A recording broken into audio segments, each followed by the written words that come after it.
अस्सलाम वालेकुम व्यूअर्स, मैं हूं समीना पाशा। उम्मीद है आप लोग खैरियत से होंगे। व्यूअर्स, कुछ आम खबरें और अपडेट्स लेकर इस व्लॉग में आपके सामने हाजिर हैं जनाब। इंपॉर्टेंट खबरें हैं जी। पहले तो आपको आज बताएंगे कि पीटीआई किस महाज पर है, आगे जो दिन है वो क्यों अहम है, और मंगल के दिन की क्या प्लानिंग्स हो रही हैं, महमूद खान नचकजई साहब क्या कर रहे हैं, और जो अल्टीमेटम दिया है क्या वो पहले की तरह सिर्फ भड़के हैं या इस दफ़ा संजीदगी के साथ कुछ प्लान्स सामने आ रहे हैं। तो इन तमाम चीज़ों पे बात करेंगे। जमात इस्लामी भी मैदान में उतर आई है जी। उन्होंने भी कुछ दे दिए हैं अल्टीमेटम भी, और कहा है कि जनाब हम तो बाकायदा मुकदमा दायर करेंगे पेट्रोलियम मसनूआत की कीमतों में इजाफे पर, महंगाई पर। इसके साथ साथ ये भी बात हो रही है कि जो हुकूमत है वो किन महाज पे इस वक्त गौर कर रही है, उनकी चैलेंजेस क्या है और उन्होंने क्या सोचा है वो भी देखेंगे। पेट्रोलियम प्राइस में कुछ कमी, और उसके साथ साथ रात 8 बजे कारोबार बंद करने की जो पाबंदी है उसको भी उठाने का ऐलान कर दिया गया है। इन तमाम चीज़ों पे भी बात करेंगे। और बिलावल भुट्टो जरदारी जो शदीद तनकीद की जद में रहे, शाजिया मरी साहिबा के साथ जिस तरह से उन्होंने गुज़श्ता रोज़ प्रेस कॉन्फ्रेंस में बिहेव किया, तो उसके बाद उन्होंने कवर अप कैसे किया है मामले को, इसके ऊपर भी बात होगी। तो काफ़ी कुछ है इस व्लॉग में। आपसे रिक्वेस्ट है कि चैनल को सब्सक्राइब कर लें अगर अभी तक सब्सक्राइब नहीं किया। तो सबसे पहले बात कर लेते हैं कि क्या चल रहा है जी सियासी महाज पर। तो एक तो दिलचस्प खबर है जो अताउर रहमान कोहिस्तानी, हमारे एक बड़े सीनियर जर्नलिस्ट हैं, उनकी तरफ से शेयर की गई है। आजकल बड़ी खबरें ब्रेक कर रहे हैं। उन्होंने ये खबर ब्रेक की है कि महमूद खान नचकजई साहब की जो भी गुफ्तगू कोई हो रही थी हुकूमती बेंचेस पे, यानी हुकूमत के लोगों के साथ, वो नाकाम हो गई है। वो मुज़ाकरात या वो बातचीत जो है किसी नतीजे पर नहीं पहुंच सकी है। जिसके बाद महमूद खान नचकजई साहब ने जो गुज़श्ता रोज़ कौमी असम्बली में तकरीर की, जिसमें उन्होंने बाकायदा 3-4 दिन का अल्टीमेटम भी दिया और कहा कि उसके बाद अगर हम असम्बली ना चलने दें तो आपने हमसे गिला नहीं करना। तो वो ये कहते हैं कि जनाब ये बात भी उन्होंने इसीलिए की कि जो पीछे कोशिशें हो रही थी वो कामयाब नहीं हो सकी। और वो ये भी कहते हैं कि अब वाक़तन महमूद खान नचकजई साहब ये जो अल्टीमेटम की बात कर रहे हैं, अगर ये नहीं उसमें कोई हुकूमत संजीदगी दिखाती तो उसके बाद एक मज़ामती किरदार जो है वो शुरू हो जाएगा। ये उनकी खबर है। अब दूसरी तरफ एक स्पेस थी, एक्स स्पेस, जिसके अंदर सलमान अकरम राजा साहब मौजूद थे, बहुत से सीनियर सहाफ़ी भी मौजूद थे, साबिर शाकिर साहब, इमरान रियाज साहब, असदुल्ला खान, शाकिर अवान, बहुत से दीगर लोग भी मौजूद थे। और वहाँ पर मुझे भी एक सवाल करने का मौका मिला। तो मैंने भी सलमान अकरम राजा साहब से ये सवाल किया, जब उन्होंने बहुत सी मुश्किलात का जिक्र किया कि क्यों इस वक्त कोई बड़ा स्टेप नहीं ले सकते, क्यों मज़ामत करके सड़कों पर आना पीटीआई के लिए इतना मुश्किल है, क्या क्या लॉजिस्टिक सपोर्ट है जो उनको दरकार है, और क्या क्या दीगर मसाइल हैं, और उन तमाम चीज़ों के बाद फिर कॉन्सिक्वेंसेस क्या हैं। तो इन तमाम चीज़ों की मुश्किलात का जिक्र वो पहले भी करते हैं। उन्होंने उस स्पेस में भी बड़ा तफसीलन उस पर बात की, जिस पर मैंने उनसे ये सवाल किया कि फिर अगर मज़ाहमत या एहतजाज, जिसमें आपको ये खौफ है कि ये लोग गोलियां मार देते हैं, मुकदमात बना बना के लोगों के इन्होंने घर उजाड़ दिए हैं, तो अगर ये सख्ती इस तरह अभी तक कम होने में नहीं आ रही, तो फिर एक दूसरा ऑप्शन तो यही है कि आप सियासी रास्ता निकालते हैं। और सियासी रास्ता निकालने के लिए ये एक अच्छा वक्त हो सकता है। वो इसलिए कि इस वक्त जो हुकूमत में मौजूद सियासी जमातें हैं वो बहरहाल एक परेशानी का शिकार हैं, और उनको ये नज़र आ रहा है कि जितना कुछ उन्होंने दिया इस रिश्ते में, एक नाजायज़ रिश्ते में इस्टेब्लिशमेंट को, वो दे चुके। और उसके बाद अब उनके लिए मज़ीद उनकी जो स्पेस कम हो रही है, जो उनके इख्तियारात कम हो रहे हैं, जो रुपए पैसे के मामलात में उनके इख्तियारात कम हो रहे हैं, और जो उनके बयानिया जो कि पहले ही तहस नहस हो चुका था, और जो उनकी एक मकबूलियत अवाम में कभी थी थोड़ी बहुत, वो भी जिस तरह से उन्होंने ज़ाया कर दी है हुकूमत लेके, तो इन चीज़ों की रियलाइजेशन तो उनको है कहीं ना कहीं। और अब उन्हें आगे ये खौफ है कि जो इन सब चीज़ें देने के बाद जो एक उनको चीज़ चाहिए थी कि चलें भाई इस्टेब्लिशमेंट फिर खुश रहे और इससे आगे ना बढ़े, और इनको भी चलने दे और ख़ुद भी चलती जाए, तो वहाँ पे अब बात रुकती नज़र नहीं आ रही। और बज़ाहिर ऐसा लगता है कि दिल मांगे मोर वाले जो है वो सिचुएशन चल रही है।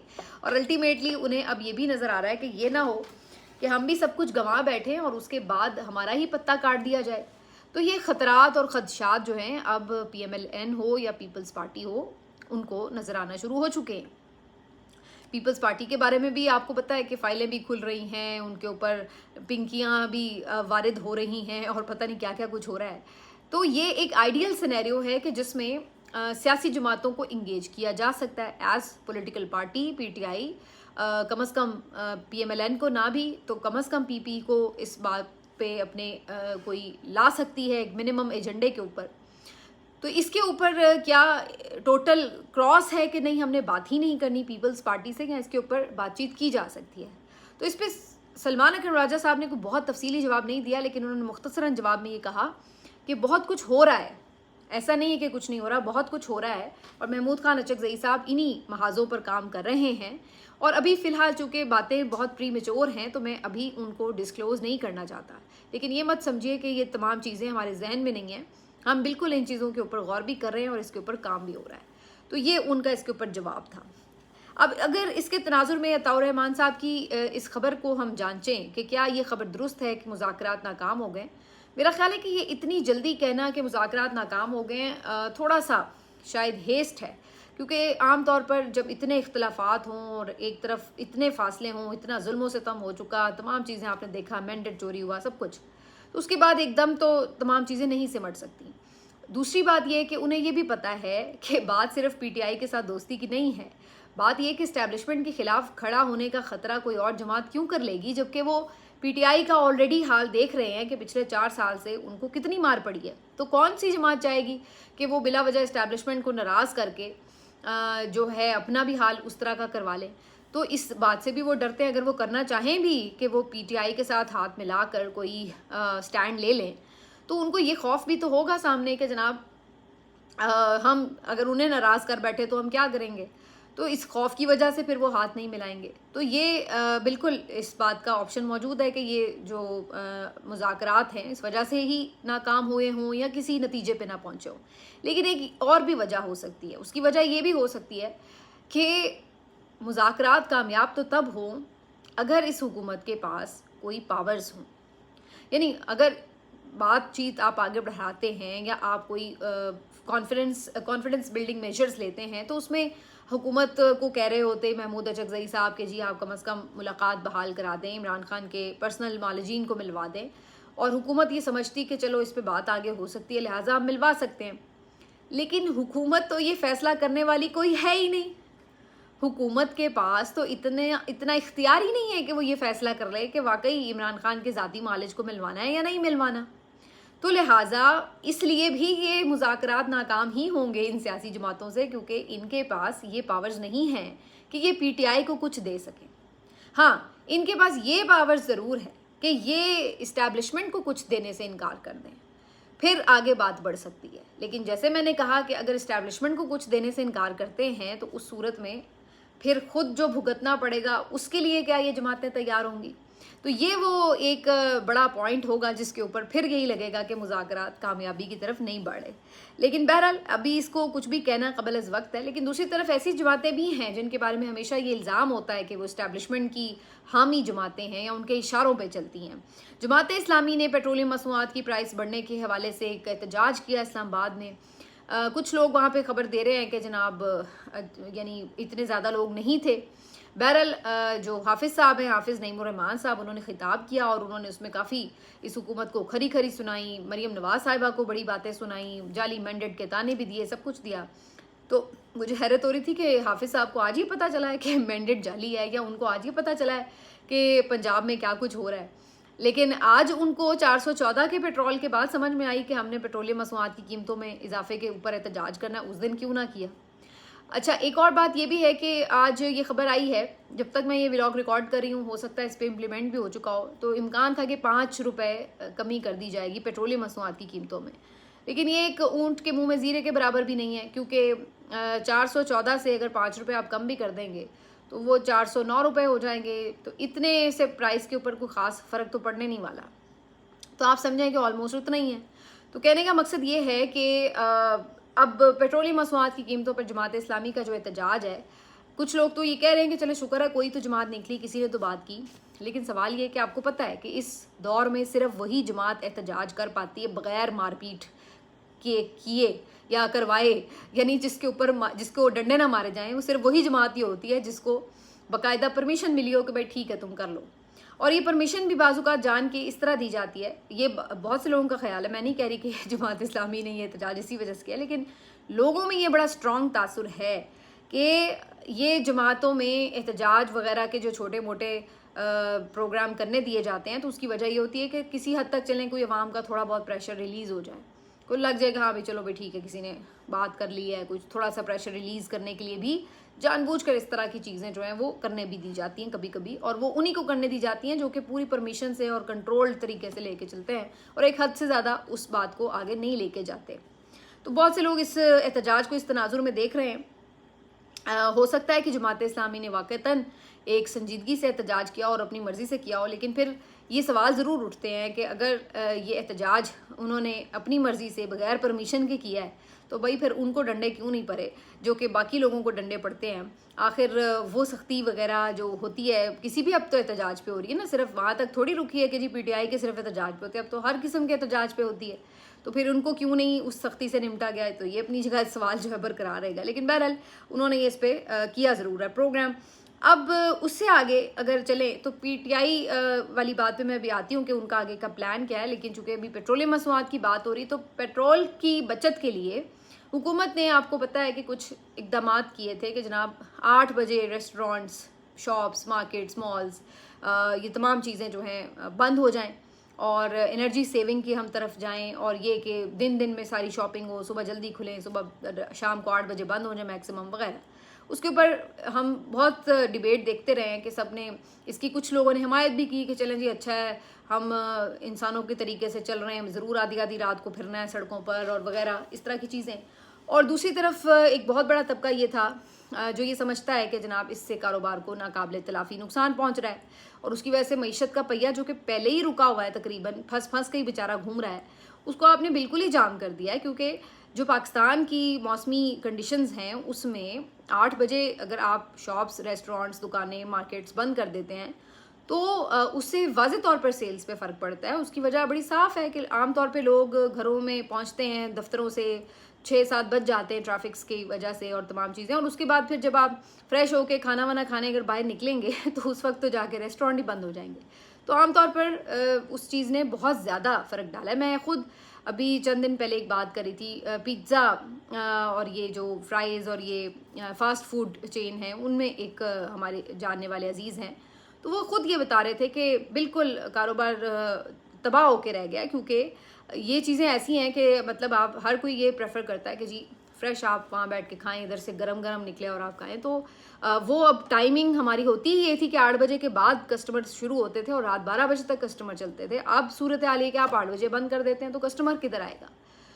तो ये सिर्फ एक उनका मसला नहीं था, बहुत से और लोगों ने, आपको याद होगा बड़े सीनियर एक्टर है नुमान मसूद, उनकी तरफ से भी एक वीडियो मैंने देखी ऐसी जारी की गई, और बहुत से ताजिर तंजीमों ने एहतजाज किए हैं, उन्होंने कल एक प्रेस कॉन्फ्रेंस भी की है।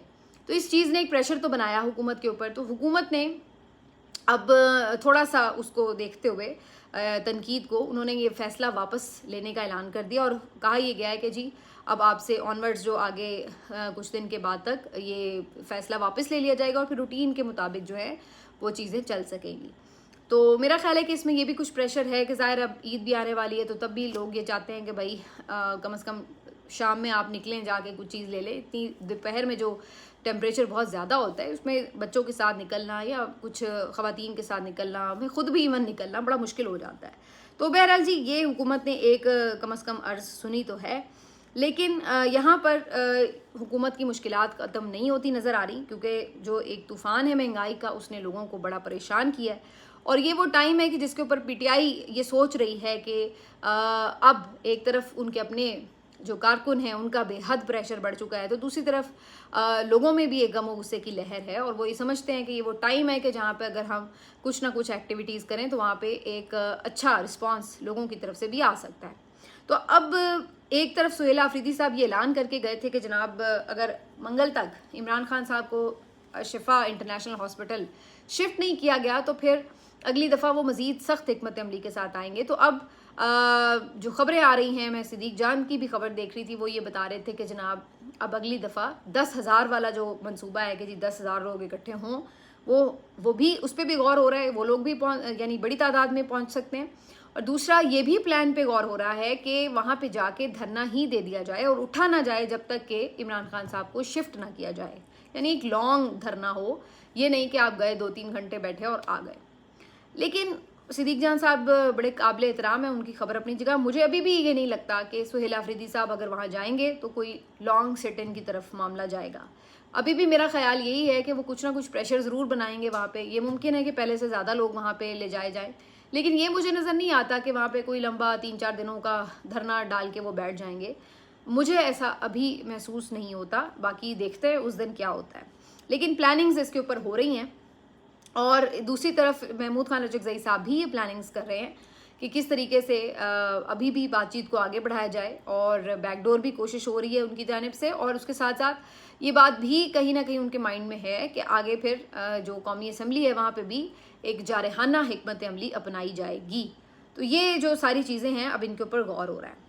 बहरहाल, जैसे पीपल्स पार्टी की बात हुई तो देखिए, सोशल मीडिया पे जो तनकीद होती है वो कहीं ना कहीं अपना असर कर रही होती है। जैसे मैंने आपको कहा, अभी हुकूमत ने ये फैसला वापस लिया है।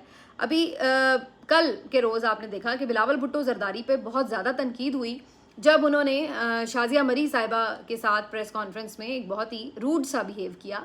और उसके बाद जब सब ने इसके ऊपर बात की कि जनाब ये एक बहुत एरोगेंट रवैया था बिलावल भुट्टो जरदारी का, तो उसके बाद आज एक तकरीब के हवाले से एक वीडियो जारी की गई जिसमें बिलावल भुट्टो बैठे हुए हैं, और उन्होंने उस वीडियो में साथ बिल्कुल बराबर नशिस्त पर शाजिया मरी साहिबा को बिठाया।